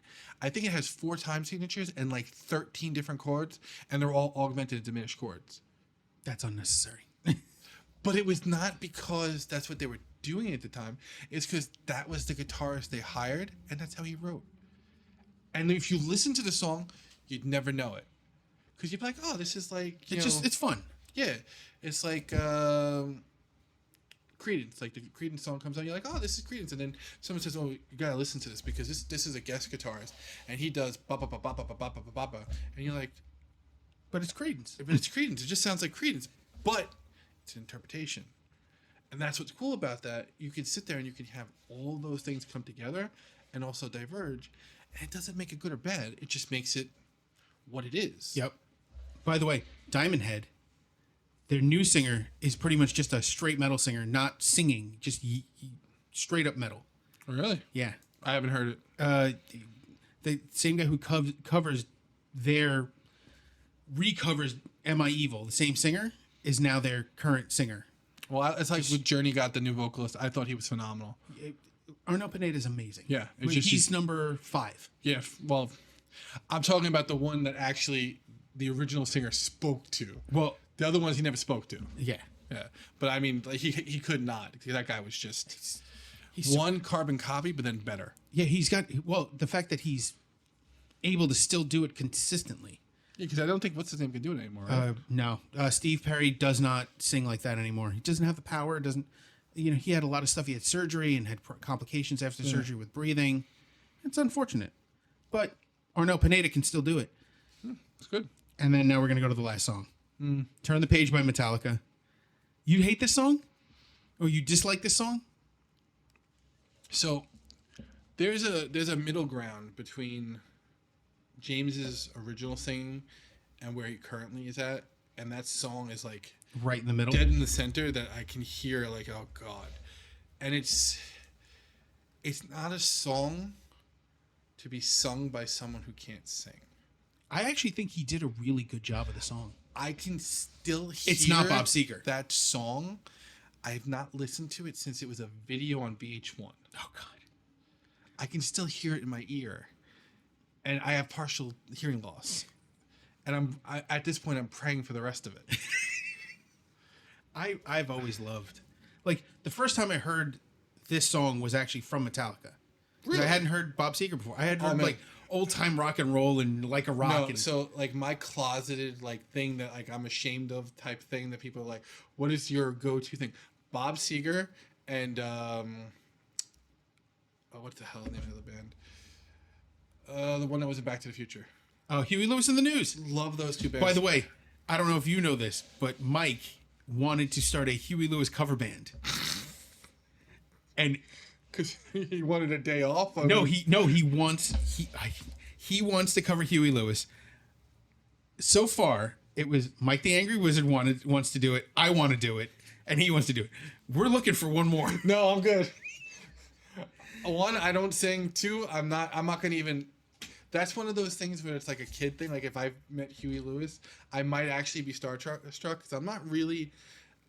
One of my previous existence in doing IT, I met a lot of people that were famous, and like the curtain's been like drawn back, and you're like, oh, they're just people who have way more money than I do. It's, you know, some people are very nice, some people are very shitty, and I just feel like that would be like one of those people like, oh man, I'm not worthy. I mean, I must have watched Back to the Future like 680 times. That song and Earth Angel were like my go-to songs when I was little. It's the nostalgia. No, I'm talking about I would only watch the movie Just to listen to hear those? the song because I was too little. I was like maybe 7, 8 when they came out. It's true. And I wasn't able to figure out who sang the song. So like even with Ghostbusters, sometimes you would listen to the soundtrack. I'm like, oh, Huey Lewis. Huey Lewis again, like, you know, and you would listen to. But it wasn't, but it was. No, but I'm saying, like, I don't know who these people are yet because I don't have that in my brain that, oh, this is a movie that you can buy the soundtrack for, right? I didn't have that yet. Yeah.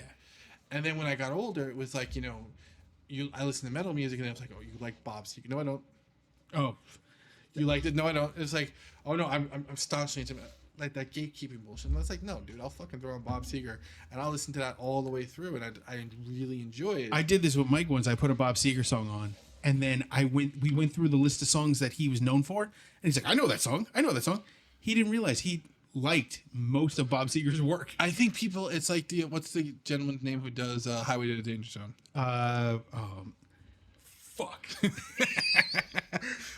Kenny Loggins. Kenny Loggins. People shit on Kenny Loggins. You all don't the know time. what I just had to do to get to that. I don't want to. You're gonna love this. It has nothing to do with shit, I promise. So, I thought of it. I thought, okay, I know he was one of the DJs in GTA 5. And then I had to remember he called himself DJ Loggins. Kenny Loggins. There it is. Okay. That's how I had to roundabout my way back to his name. But he's like on any movie soundtrack. Oh, yeah. If I'm going to say up until maybe like 93, 94. He's written it. He's got something there. Footloose, Caddyshack. And everybody shits on him. Yep. And it's like, do you shit on him because he was successful? Well, there's nobody I shit on more than Michael McDonald. And he was everywhere. Again. But And it's only because I've heard his voice so many times I get sick of it. We're going to do another one. Short Circuit. The song at the end, Hero. Oh, man. And it's That a was female Short Circuit 2. Was it first? No, it's 1 because he gets stabbed in the battery and he has to outrun the bad guys and he has to save the lady. I thought it was 1. That was 2, wasn't it? I don't. The podcast has gone from music to movies. As it should. They're connected. They're always connected. Yes, because a great movie has a great soundtrack. But yeah, that song, "The World Needs a Hero." Bonnie Tyler. Bonnie Tyler. Holding out for a hero. Yeah. Do you sit there and think, oh, I don't know any song besides that? Go look Total at her Eclipse of the Heart. Yeah, go look at her catalog. Yeah. And it may not be sung directly by her, or may not be. It was written, composed, and sent out to somebody. It's like Sia. Everybody sits there and goes, "Oh, I don't know Sia." Yes, you do know Sia. You just don't realize you know because she's written for other people and For she's years now. Yep. That's how half she of Rihanna's started. catalog is I was saying Sia. she started out as writing for other people and No, then she started out writing for herself. She has a really great song called, really great album. I can't remember the name of it. It's like Education or Alphabet or something like that. The songs are great from beginning to end. And the reason why she stopped it, she stopped wanting to be recognized in public. Oh. Nope, that's Black Sabbath. It's like 1990 maybe earlier, maybe a little bit later. Oh, that's singles. Hang on. Albums. It's her sitting down in a blue shirt, I think. Healing is difficult. The first people one, have top real right. problems. This one? No, top right. My side. Oh, top you're right. This one? Some people have real problems. Yeah. 2008. Oh, maybe. It might be a remaster. You never know Yeah. with YouTube. Let's both look it up so we can have. Yeah, we just have moments of silence. Okay. Yeah, it's that thing where Bob Seger, going back to Bob Seger. I love Bob Seger. I have no guilt, but I liked what Metallica did with the song because they took it and they made it their own. They heavied it up a bit, but not too much. They didn't try to speed metal it. It felt like a good fit, and the story it tells is something that guys who've been on the road 25 years would feel. Yeah. And that's what I love. I love that the story behind that song, the story inside the song, is so good. You know who's another person that doesn't get credit to? Is Bob Denver. Oh, Mr. Sunshine on My Goddamn Shoulders? Yeah. I fucking love Bob Denver. But here's the thing, right? Don't go by his catalog. Go by what he's written. Yep. And you may not enjoy what he's written, but what he's recorded.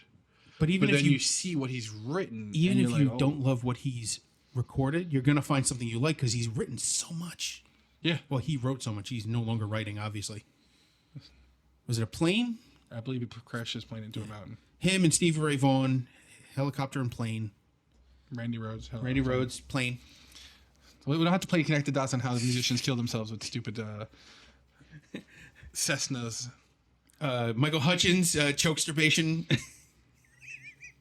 Please don't choke yourself while masturbating. And we've completed our list. And if you do, have somebody else choking you, so Yes, this way you it's don't die. so much easier. They can control it. Breath play. Just have fun. So for now, Oh my God. this has been a blast.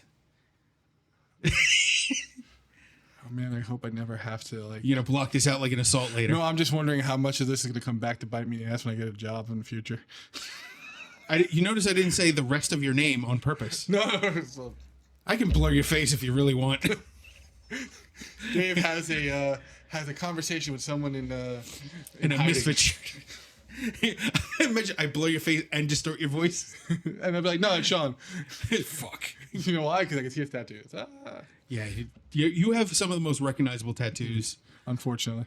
It's not unfortunately. You made your choices. I actually, your picks are music based, art based. Mostly music now. Yeah, there's a fair bit of artwork in these. Yeah. Anyway. I saw you like stuff earlier. Did you see the left one? No. Wait, Yeah, I like the left one. I didn't see the left one. Yeah. Probably gonna get kicked in the head. No, it's an homage to our friends. All right. So for now, take care of each other. Take care of yourselves. Thank you for being here, man. I appreciate This it. was a blast. I have not had this much fun talking to you over the Ever. phone. No. Over the phone, it's not the same. No, it's not. There's something about sitting across from you or sitting in a room with you that just always makes me feel good. And I appreciate it. It's always been a blast. So for now, take care of each other. Take care of yourselves. Hail Halford. Later.